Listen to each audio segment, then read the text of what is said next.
I want to welcome all of you who are signing on for this edition of Framing the Future, our monthly webinar presented by the Maryland Forestry Foundation. My name is Gary Allen. I'm the president of the foundation, and I will be participating in today's webinar as a potential presenter on one of the topics. We're very pleased. This is a special session of our webinar series because we have a unique opportunity for reflection on the just completed 2026 legislative session. We're pleased to have today with us as a panelist one of our bill sponsors and one of the rookie delegates in the session who can reflect a little bit on his experience as a delegate. It's my pleasure to welcome all of you, to remind you that this session is being recorded and will be available on the Maryland Forestry Foundation website in the near future. Again, welcome to this edition, and let me turn it over to our facilitator, Megan Carr, who's been our facilitator for all of these Framing the Future sessions. Megan? Thank you, Gary. A couple of housekeeping notes before we get into today's discussion. So as Gary mentioned, today's webinar is being recorded. So if you wish to re-watch this session or to view any of the other entries in the Framing the Future series, please go on over to marylandforestryfoundation.org. You can view nearly all of our previous webinars. And if you were forwarded information about this webinar, you can join our mailing list where you can receive updates and links to register for upcoming sessions. Also, during today's discussion, we welcome your input and questions. You can interact by engaging through the Q&A function. We will have time at the end of today's session for Delegate Baylor and for Gary to answer your questions. So please do enter those as you think of them, and especially when we get the discussion going towards the end of the hour. And now it's my pleasure to turn it over to Delegate Dylan Baylor. He's a lifelong Marylander and Anne Arundel County resident and serves in the Maryland General Assembly as the delegate for District 30A, which comprises the city of Annapolis and surrounding communities. Prior to serving in the General Assembly, Dylan worked as Chief of Staff to then State Senator Sarah Elfreth and Legislative Director at the Department of Natural Resources in Governor Wes Moore's administration. He was appointed by the governor in February 2025, becoming the youngest member of the General Assembly. In the House of Delegates, Dylan serves on the Environment and Transportation Committee, where he works on issues related to the restoration of the Chesapeake Bay, bringing down energy prices, and ensuring that transportation needs are met across Maryland. Thank you very much for being here today. Oh dear, did we lose him? Oh, he's back. Great news. That is while he's re-signing in. Yeah, Here we are. Perfect. Apologies. My internet has been terrible today. Yeah, thank you again for being here. Yeah, of course. And sorry, I cut out there for a little bit, but did you want me to just jump right in? Please, yeah, we just gave folks an introduction to your career and your recent entry into our state legislature, and we're very excited to hear about your experience from your recent legislative session. Yeah, well, thank you. And apologies again about the technological difficulties. I'm on my phone now. But yeah, it's such an honor to be here, and thank you all so much for the opportunity. You may all be setting a record because this is a pretty quick turnaround for a legislative wrap up. We were on the floor until midnight on Monday night, where we adjourned sine die after a very long and grueling legislative session. But I'll talk a little bit about my perspective on the legislative session, some of the work that I was able to get done, some other victories, particularly from my committee, the Environmental Transportation Committee, which I think is of relevance to the folks that are tuning in, and some other things of note. So I think, and also just give a perspective on, my general thoughts, because this was actually my first full legislative session. But just as a way of background, I don't know if Megan had said this, but prior to joining the House of Delegates halfway through last legislative session, I had worked for 5 years in the state Senate for then State Senator Sarah Elfreth. where I served as her legislative director and then chief of staff, where I helped pass over 80 pieces of legislation on a lot of environmental topics and other important topics, such as the updated Forest Conservation Act, updating our stormwater standards to have updated precipitation data, and a lot of other critically important bills. And then after that, I joined the Department of Natural Resources in 2023 as their legislative director, where I helped represent them before the General Assembly and sometimes at the federal and local levels. So I came to this role with a lot of experience, but nothing really prepares you to join the General Assembly. Last session, I was only there for about half, so I wasn't able to work on any of my own bills or anything, but I was incredibly grateful at the opportunity to be appointed to the Environment and Transportation Committee, where we work on a lot of issues that I personally find incredibly interesting and are some of the most important issues to me, such as helping restore the Chesapeake Bay, helping mitigate the effects of climate change, helping ensure that our transportation infrastructure is safe, and a lot of other really important things. But fast forward to this legislative session. Uh, we're only here for 90 days, but this session actually started a little bit earlier in December with the announcement that now Speaker Emerita Adrian Jones was stepping down. And that required us to come into a special session where we appointed now Speaker Jocelyn Peña-Melnick to the role. She's the first Afro-Latina to have the seat, and she's an amazing leader. And it's just been an incredible opportunity to serve under her as Speaker. At the same time, when we did that appointment, because we were coming in for a special session, we also had to decide whether or not to undertake veto overrides of some of the pieces of legislation that the governor vetoed last year. And I'm proud to have voted to override a few of those vetoes.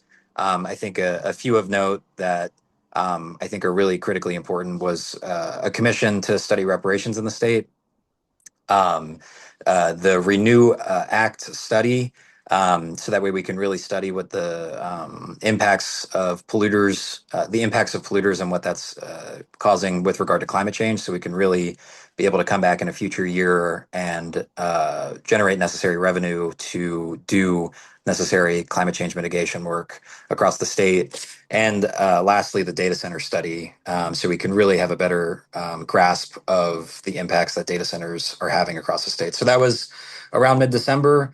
We got a quick break for the holidays, and then we came back in and gavelled in January.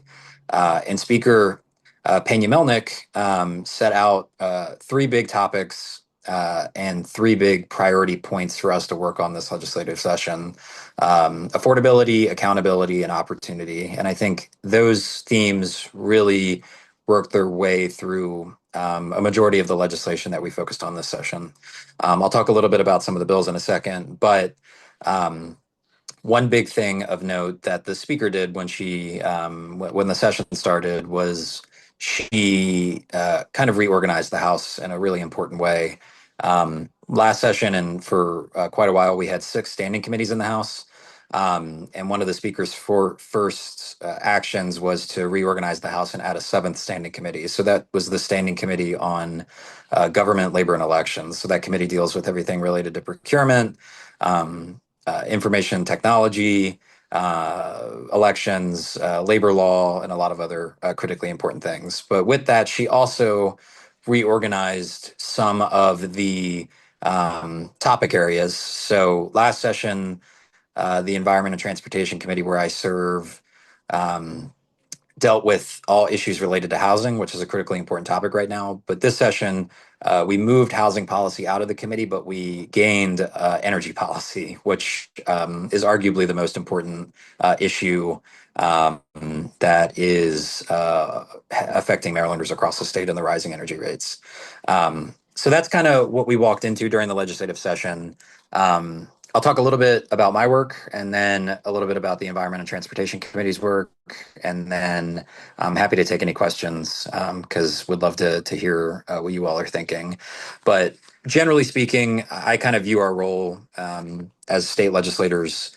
I think that we have 2 main jobs right now. I think firstly, right, Maryland is being uniquely affected by everything that we're seeing happen at the federal level.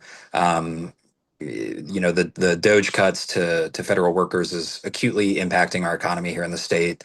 We're also one of the most diverse states, so the actions being taken by the federal government on a variety of topics is really impacting Marylanders. So, I believe in my gut that we have to do everything we can to combat what we're seeing at the federal level, while also proving that government can still work at the state level and trying our best to bring down costs for Marylanders across the board. And I believe that we did a really remarkable job at doing both of those things. And I'll talk a little bit about the 19 bills that I sponsored. And I know Gary's going to talk about one that I was proud to work with Gary on. But I did sponsor 19 pieces of legislation this session. And I'm really excited that 9 of those were able to be passed and are awaiting gubernatorial action from the governor. They're on a variety of topics. I think most notably the biggest one that I'm most proud of is the Maryland Housing Certainty Act, which just provides regulatory clarity for those seeking to build more housing in the state.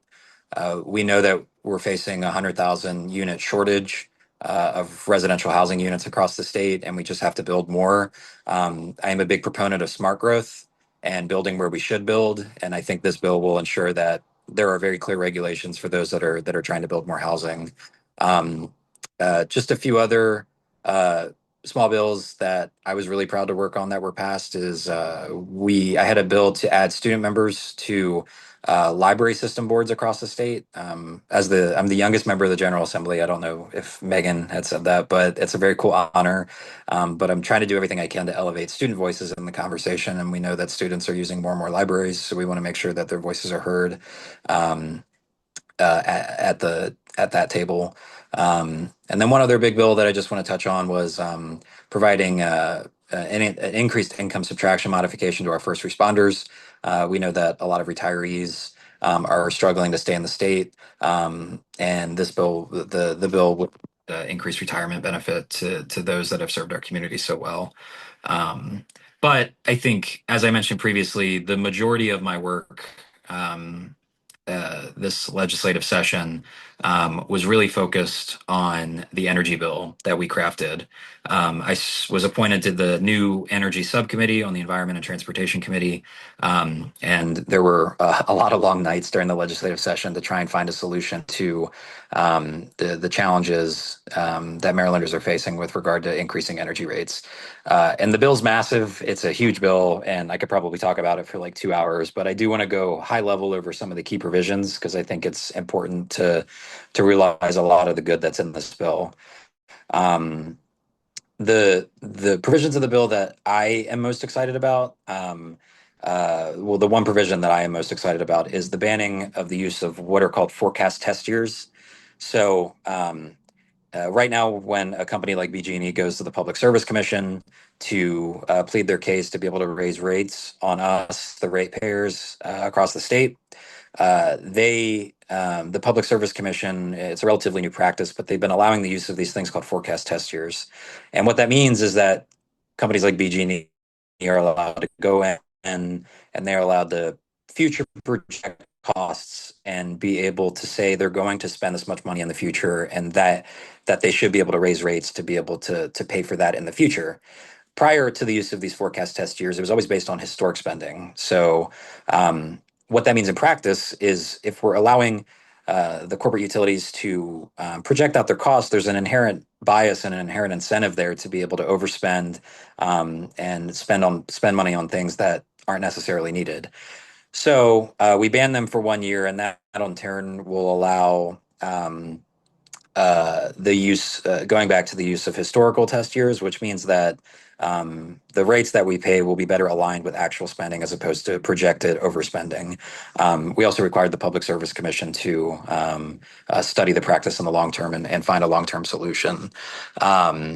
There's quite a few other parts of the bill. I think there were some changes to the Empower program. It wasn't an easy decision to be able to do that, I think, for a lot of people, because there's a lot of people in the legislature that really deeply believe in the good that Empower does, and I still do. At the same time, though, I think we were balancing that with the projected increased increased costs on ratepayers. So I think that the compromise language that we found in consultation with a lot of different stakeholders really will provide temporary relief in the short term, while at the same time not turning our back on our environmental goals, and ensure that in the coming years, when the energy situation is better under control, that we can continue to invest and shift towards meeting our critically important environmental goals. A few other big things in the bill: data centers. That is such an incredibly important topic right now. We lowered the threshold for large energy users like data centers to be subjected to the large load tariff. And we also put place expectations on what we think, what we as a state are wanting in our data center development, as well as a few other critical changes. But I think the big thing to remember with data centers is, as I started this conversation, we overrode a veto on the governor's data center study. So we really want to make sure that we have the best information available when we make large-scale decisions on data centers. I think one other big part of the bill that I really want to touch on is the idea of these reverse auctions. So we know part of the reason that we're in the energy situation that we're in is because we need to generate more electricity. I and a lot of my colleagues in the legislature are really critically focused on ensuring that any new generation in the state is going to be solar or battery storage opportunities. So one of the things that we did with the bill was we put forward $100 million and put that forward to reverse auctions, where people can come in and say how much it would cost them to build new solar, and we would award that to the lowest bid, and that in turn will help us increase energy production across the state. Again, there's a lot of other parts of the bill. I think those are a few of the really critical pieces of it. One other part that I think is of note is House Bill 1, which was the first bill that we passed out of the House this legislative session, was related to executive salaries for companies like BG&E and Pepco. What we said in the Utility Relief Act and in House Bill 1 is that if a corporate executive at one of those companies is going to make above $200,000, then that money cannot come directly from us, the ratepayers, and instead has to come out of the profits from those companies at the end of the day to further protect ratepayers from the focus on ever increasing profits by companies like BG&E and Pepco. There's a lot of other things that the bill does. I do want to just briefly touch on some of the other work of the Environment and Transportation Committee, because we did a lot of really good work, particularly on the environment. I think just a few bills to keep in the back of your heads that we were able to get done was the sewage sludge PFAS bill. Really excited that we put in place additional protections to ensure that we are continuing to bring down the scourge of PFAS across our communities. I was really proud when I worked in the state Senate to craft the original PFAS legislation that banned it in food packaging and firefighting foam and rugs and carpets. So I'm glad that we're continuing to build off that. We did pass a really important bill that requires MDE to do a better job at monitoring and tracking any federal environmental changes. So we passed a bill that will require more immediate reporting to the legislature on any of note federal environmental changes, because we know one thing that we're seeing at the federal level is that not just on the environment, but on a variety of different topics, that really drastic policy changes can happen overnight. So we want to make sure that we are adequately tracking and monitoring that. We were able to get done a really important bill that I had the opportunity to work on a DNR related to vernal pools. We know that vernal pools are some of the most biodiverse places in our state, and the legislation that we passed will ensure that we are better aware and have the ability to better protect vernal pools in the future. One thing that I can't remember if I've talked to you about, Gary, or not, was related to wood vaults and carbon capture there. We did pass a bill that ensures that requires MDE to develop regulations on that front. So that way we can begin to look more in depth at that in the future. One bill that I was floor leader on that was really excited about was related to secondary containments and water systems. We know that the EPA has primary contaminants that they monitor in our drinking water. Those are federally regulated. But there are a lot of communities in the state, particularly like ones where my grandma lives, and mobile home parks, and particularly in lower income neighborhoods and communities, where their water may not be contaminated with any primary contaminants, but that there is either discoloration, odor, or other things that we as a state currently aren't regulating. So we passed a really important bill to require MDE to look at other states like Alabama and even Florida who do regulate these secondary containments to figure out what we can do in the future to stand that up. And then one other bill that I was really excited about, particularly for my district in Annapolis, was we required an in-depth study on flood insurance and climate change, because we know in states like Florida, insurers are just dropping out of the market, and we know that Maryland is really, really uniquely at risk with sea level rise. So we want to make sure that we have all the information there. Just a few other things of note.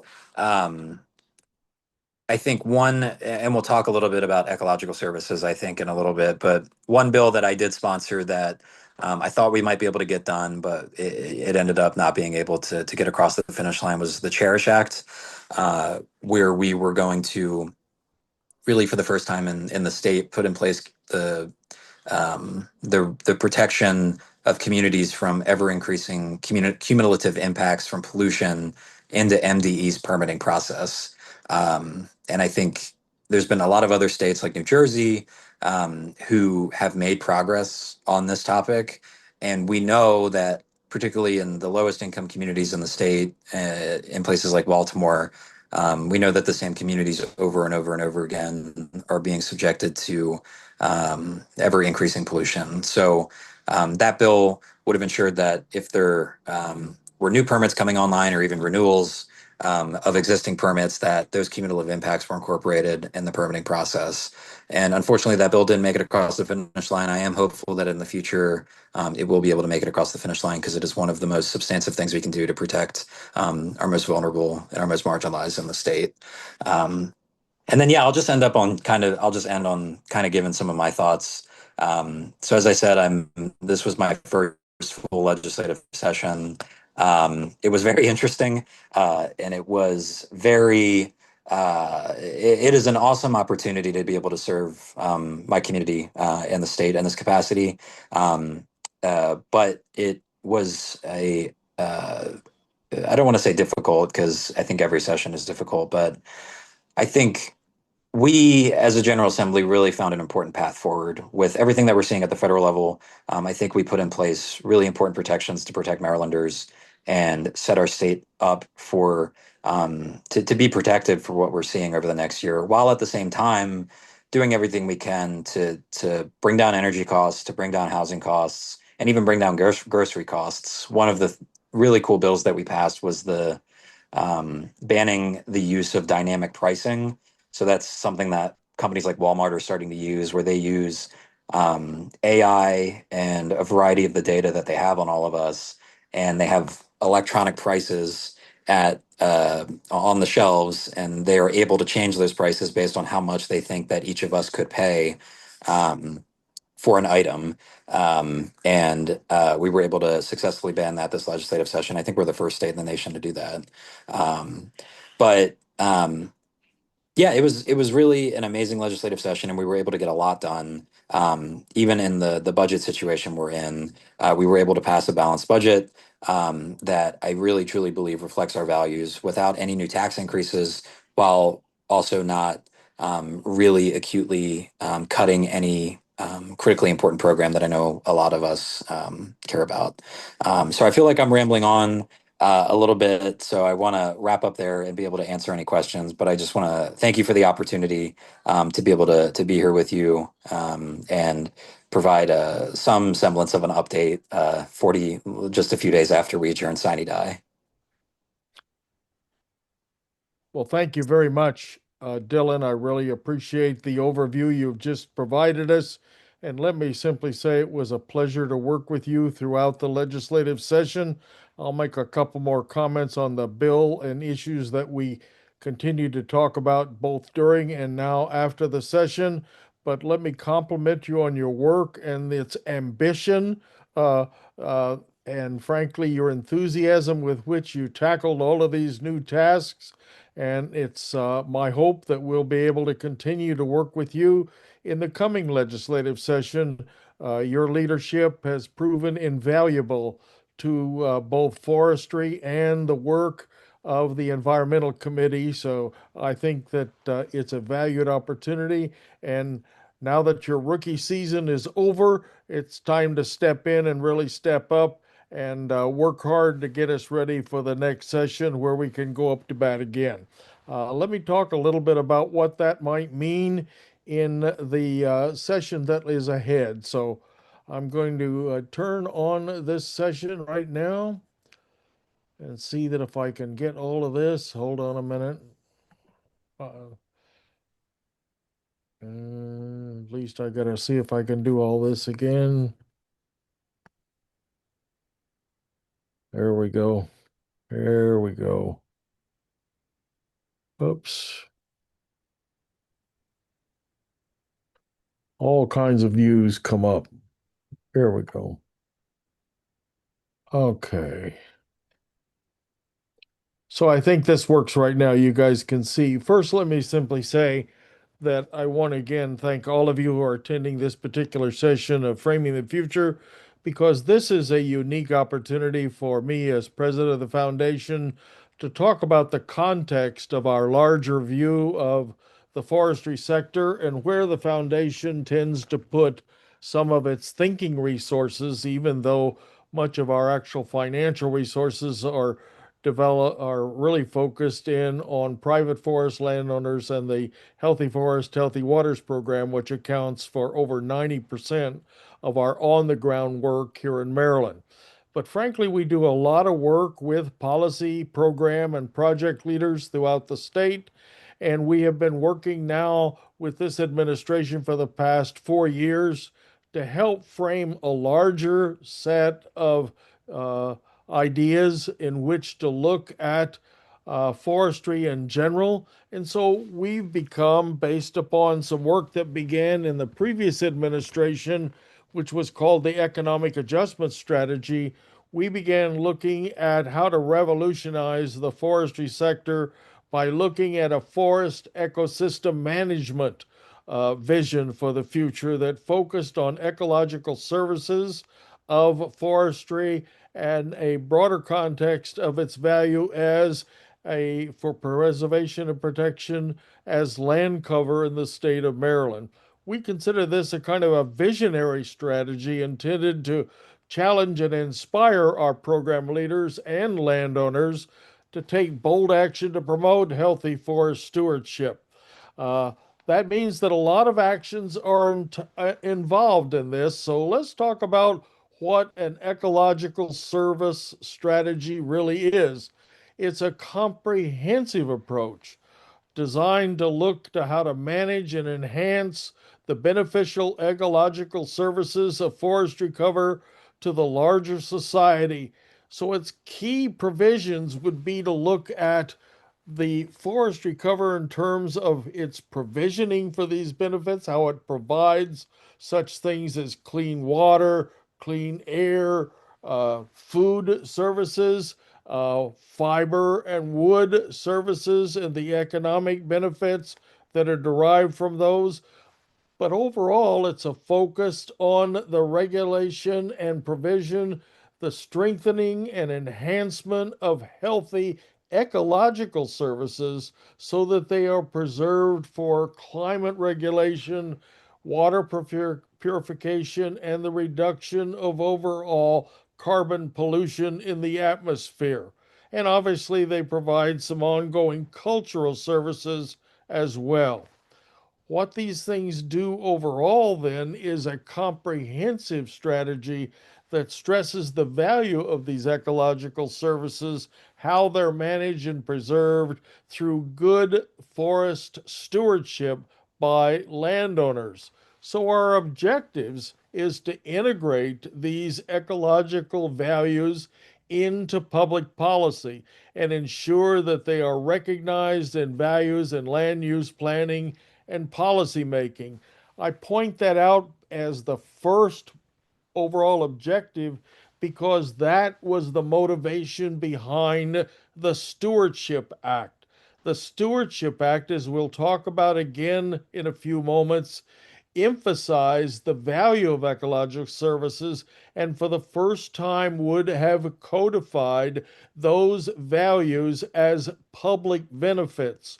They really are the kind of thing we point to every time we talk about good forest cover. We talk about the value of trees and giving us clean water and habitat values and clean air, but we've never really acknowledged those in law as public benefits. And so the Stewardship Act would have required those things to be codified and serve as the basis for future forestry planning in a variety of areas, both by state government in its program implementation functions and incentivize those benefits as a specific part of planning by local forest landowners. So we wanted to promote sustainable practices and encourage landowners and businesses who make a living off the woods, so to speak, and forests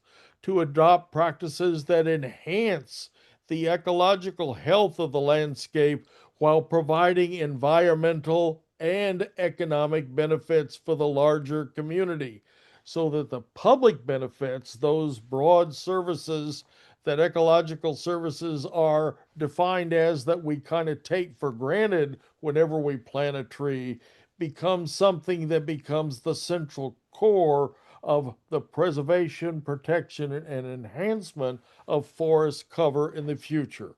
That means that we're going to have to enhance public awareness and benefits of these kinds of benefits so that the public's understanding of the importance of ecological services so they're not kind of taken for granted, but these kinds of things become part of the public understanding that helping to protect and expand forest cover, even in their own backyards, for habitat values or other ecological service values, becomes a kind of way of thinking about this constantly. We also want to build on all of these factors to facilitate a broader collaboration among agencies, nonprofits, businesses, and stakeholders so that these values become kind of the baseline from which we begin to look to future forest planning, policy, and project making. So our key components in policy making here and the is based on what we've accomplished at this point.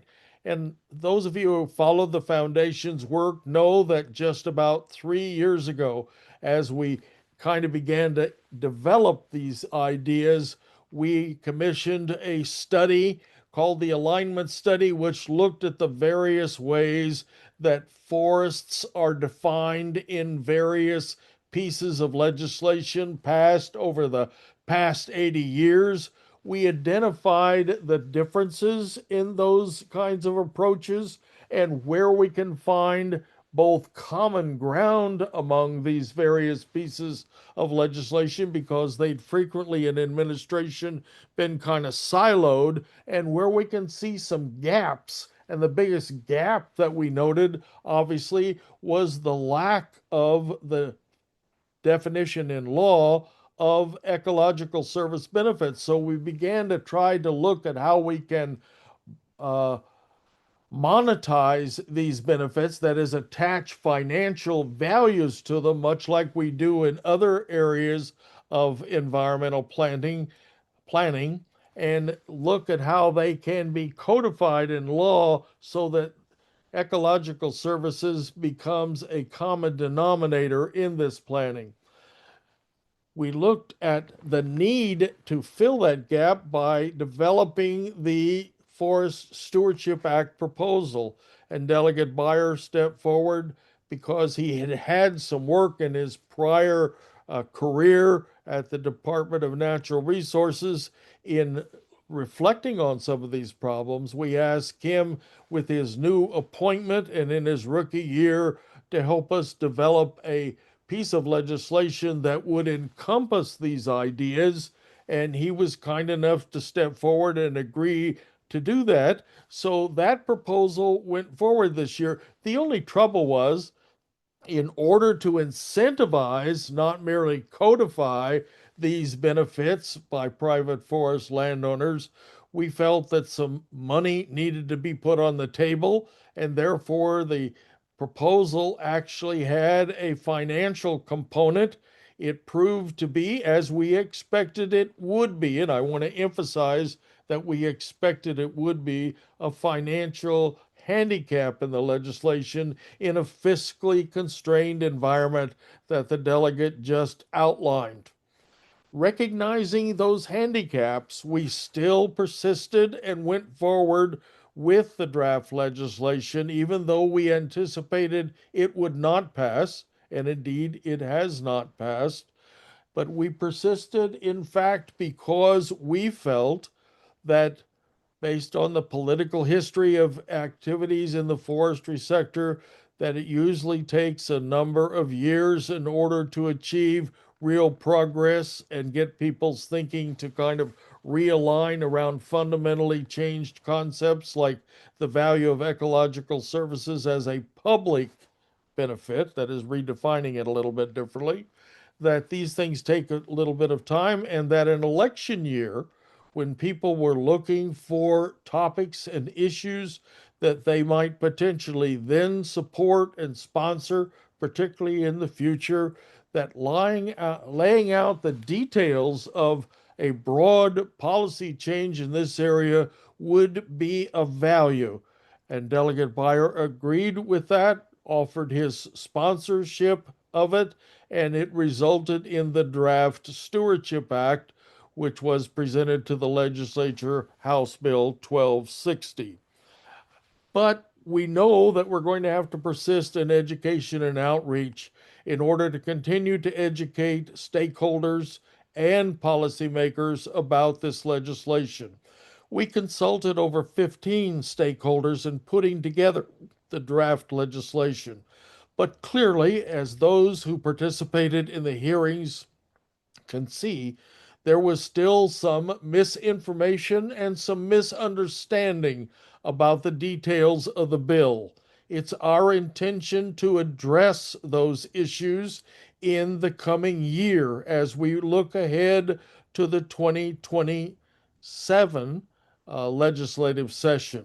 We will also look at our webinar series as ways to help broaden public understanding of these same values. It's no accident that this series is called Framing the Future, because we have always believed that the issues selected for discussion in this webinar series are, in fact, the issues that will frame the future of forestry policy, program, and projects in Maryland. There are some other steps that we're going to have to look at, like how to evaluate the services that are currently being provided, how to monitor those services, how to report on those, what kind of work the agencies are already doing on this, and how it can be funded and supported in the future if we were not to have a specific fund to support it. But more of that in a moment. The benefits of this action, we believe, are environmental health, broader economic opportunities, and a healthier set of ecosystems which provide broad community benefits for all of Maryland. That means a healthier environment for all of us to live in the future. It has significant impact as a strategy to create a framework for recognizing and enhancing the invaluable contributions that forestry, as an ecological system on the landscape, make to human health. We take it for granted. We destroy it at will. We sometimes even say that other activities are of greater value and higher benefit. Do not be misled. These considerations are essential as a part of the policymaking process for our personal health as individuals and our economic health as a nation. Maryland, we believe, can achieve sustainable development only while preserving its forests and enhancing them as a critical land cover. That led to the Forest Stewardship Act. And again, I want to compliment Delegate Beyer for his sponsorship of the bill and hope that he and others who worked with us do not become discouraged by the fact that it didn't emerge from committee. Many important pieces of forestry legislation over the last 50 years, which we've been involved in since 1988, have frequently, fact is, I can't think of hardly an exception, except maybe two, have taken multiple years to pass. The most obvious one is the Forest Conservation Act. They require some nurturing, some support, and the engagement of political leadership, and ultimately the will to protect, and preserve forest cover in Maryland. Let me remind you what the principal strengths of the bill that we had proposed, that Delegate Beyer sponsored, were. Remember, it codifies ecological services as a public benefit. It provided incentive to private forest landowners to preserve those services. It helped bring conservation and forest management into focus around those ecological services by providing a new type of forest conservation plan focused on those. And it required a generational commitment by the landowner if they wanted to receive financial incentives from that program in order to protect those 20 years, a brand new standard for preserving and protecting forest cover on an individual's privately owned plot of land.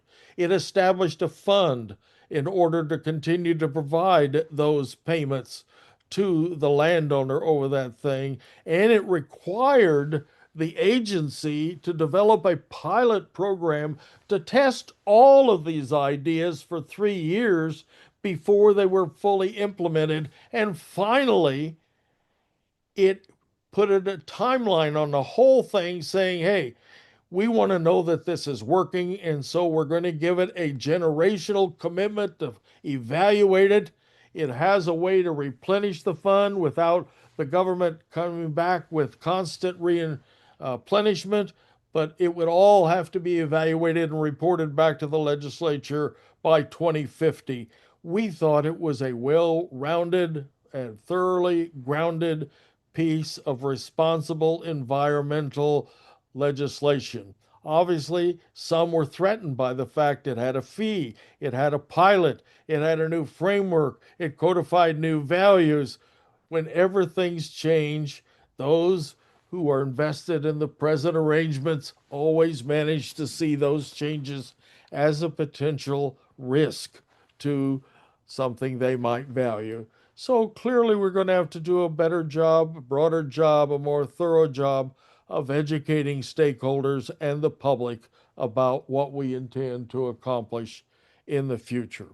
But we will bring these priorities together, working primarily with and through Maryland's volunteer forest district boards in local counties.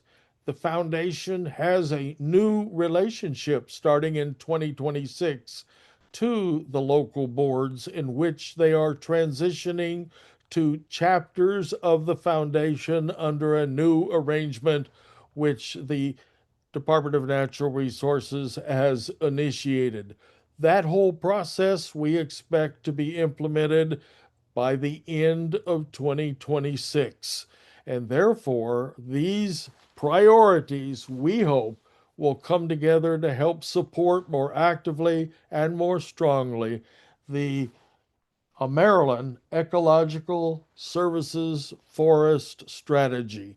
We will be publishing on the Foundation's website an article and some documentation about the strategy over the course of the coming year. So we ask you to stay tuned to the details that actually more fully articulate what the strategy is all about at both the policy, program, and project level, and how it can better engage private forest landowners and work through the forestry boards in the years ahead. This is our framework for action in the future. We urge you to join us in helping both to understand what it is and in helping us articulate it more fully. Thank you very much for your attention to today's presentation. We look forward to your questions. And let me turn back now to Megan and see if we have some questions from our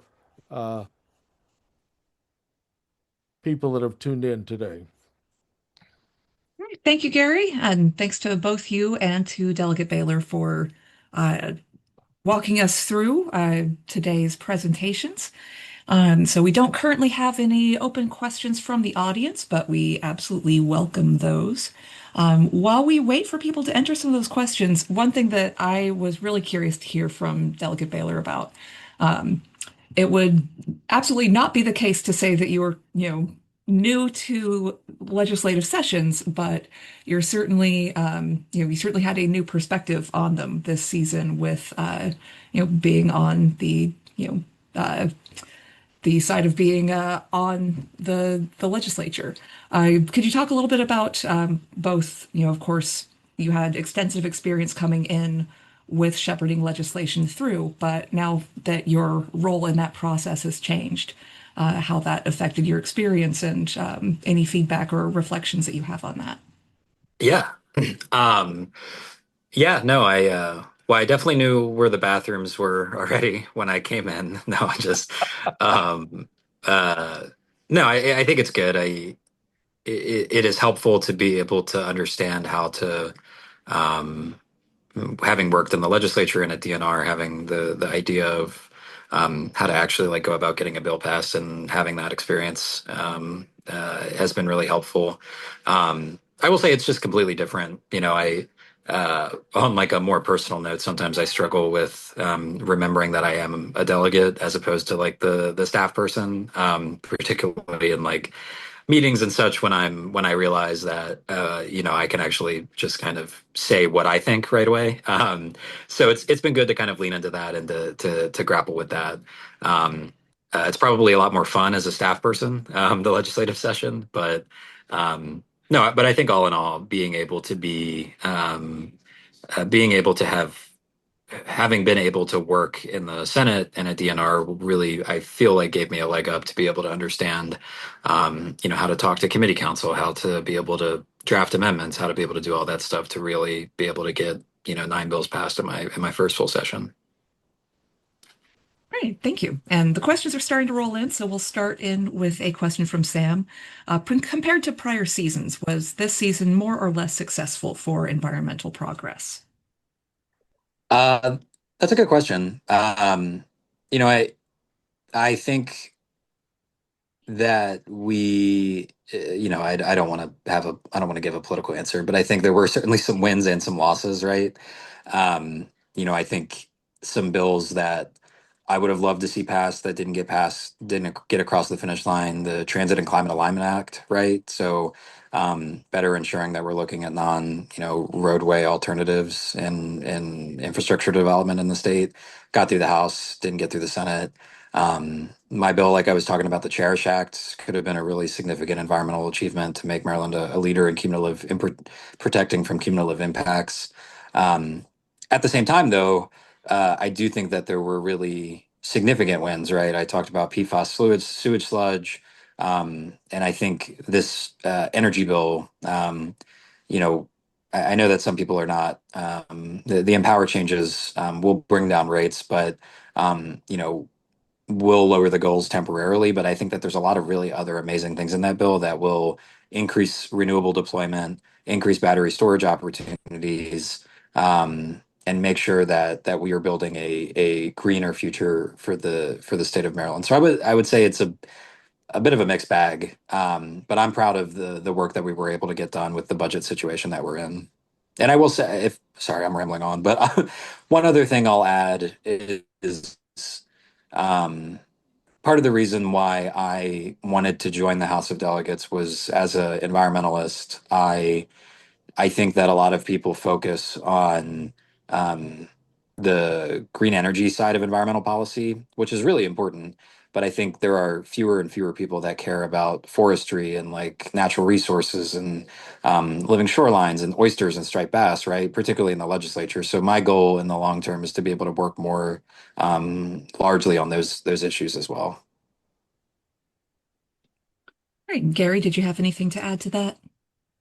Uh, Not at the present time. No, I was just looking at the other question. Agree with Dylan. Dylan just gave a quite excellent answer. Great. And speaking of the other question, so from Jason, what are your thoughts on forest conservation in Maryland, given that Maryland projects an increase of 1 million more people over the next 30 years, or an equivalent to a new city of Seattle? Yeah, I mean, I'm I'm very proud of the state's Forest Conservation Act, right? Think um, uh, I think it's I don't know enough about other states to say that it's nation leading, but I know that it's a remarkable piece of legislation that has protected countless acres of forest across the state. And I'm really proud of the updates that we passed in 2022 to update that law. Um, I think one thing that I am interested, and I said this a bit earlier, one thing that I am personally specifically interested in looking to is um, how do we better find the balance between, environmental laws and also doing the things that we know we need to do, like build more housing. I think one thing I have found myself talking about more is that for a lot of people, I think development that has a bad connotation, but building more things is not the antithesis to preservation and conservation, right? In fact, they can go hand in hand if we're doing our jobs right with smart growth and a lot of other things. um, so one thing that I hope to look towards in the future is how can we better align things like the Forest Conservation Act with building density where we know that we want to have density in a place like downtown Annapolis, while making sure that places like southern Anne Arundel County stay preserved with a ton of forest and farmland, right? So I don't know if that answers your question, Jason, but that's kind of where my head's at on it. Well, my answer simply is I'll build on that a little bit and simply say development continues to be the biggest threat to forest conservation throughout the state of Maryland, and that the new housing requests provide even additional priority to development as a pressure. The implementation of the new Forest Conservation Act requirements are still being worked upon and only now beginning to take effect. We would expect those to provide better balance in that the equation for mitigation has been substantially altered for one-to-one replacement and mitigation.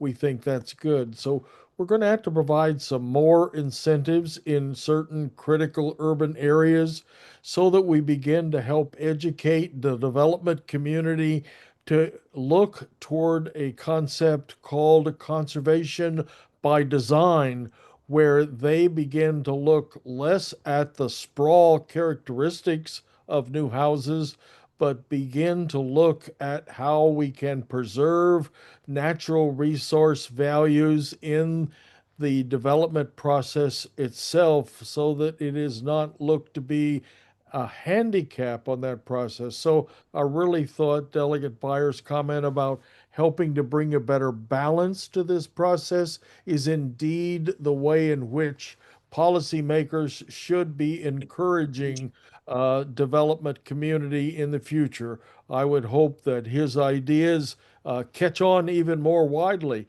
and that he becomes and continues to be an even stronger advocate for these kinds of things among his colleagues, some of which have yet to catch fire with these Yeah, ideas. yeah, and I think if I can add one more thing to that, I think one other thing that I'm trying to think about too is um, I think we can, as a state, do a better job at aligning different processes to make sure that the subject of those processes is not relegated or downgraded. And by that was a lot of buzzwords, but by that I mean more. If you want to build something, there's a lot of really important regulatory processes there to protect our environment and a lot of other things. And I think rather than thinking of ways to lessen those requirements because we want to make sure those protections are in place, we as a state should probably look at making those processes more concurrent and happenings more simultaneous as opposed to looking to just gutting programs, which I think some people are at. So that's kind of where my head is at, is how do we find a path forward to expedite things without lessening the critical nature of the work itself. All right, thank you. And I think that your responses to that question should provide a response to Eddie, who had a similar question about meeting the needs of new housing in the queue. But just want to acknowledge your question, Eddie, and I hope that you received the information you needed. And I know that we only have a couple of minutes left, so I'm going to do my best to resist the urge to tie in factors coming from Baltimore City, how reinvigoration of vacant housing could help to resolve many of these issues, but creating incentives to do so, I think I would put forth as a great way forward, but I'm not sitting on Yeah, the legislature. But no, again, a valid. topic for another day. So would be delighted to discuss more about that with you all in the future. We do just have about 2 minutes left. So Gary, would you like to close us out? Well, I will because I want to talk just for a moment about the future of the webinar series. Let me simply close the question about housing based on my experience as a local elected official, and that is we need to think more vertically than horizontally. And let me simply leave it at that. Uh, Having said that, let me simply say that our series on the webinars, Framing the Future, is now coming clearer into focus for the next several months.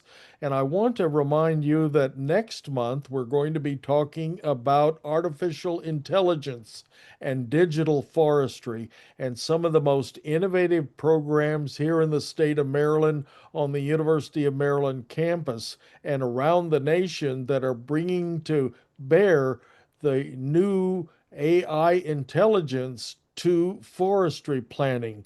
Many of us think these things are kind of the opposite kind of thing because of the impact of data centers on the landscape. But the truth is, data centers are meant to house a resource, which is the use of this kind of planning as a tool in many areas of human endeavor. And the real question is, how have we taken advantage of that? And how can we take better advantage of it in forestry? So, as a cutting edge topic, we're going to be inviting some folks from the University of Maryland to talk about their work in this area.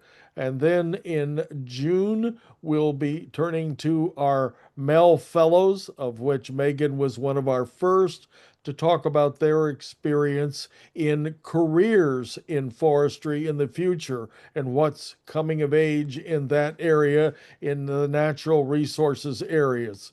We'll be looking at other topics that the state supports in the years ahead, but you're invited to join us for the next edition of Framing the Future on the third Thursday of May, where we'll talk about artificial intelligence and later on in the year, data centers itself, as we have for the last several years.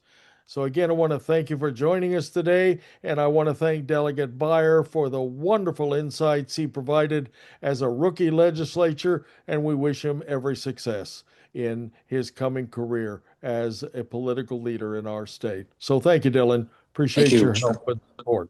And Thank you. Megan, let's wish a good night and thank all of you for tuning in to this edition of Framing the Future and our webinar series presented by the Maryland Forestry Foundation. Thank you and good day.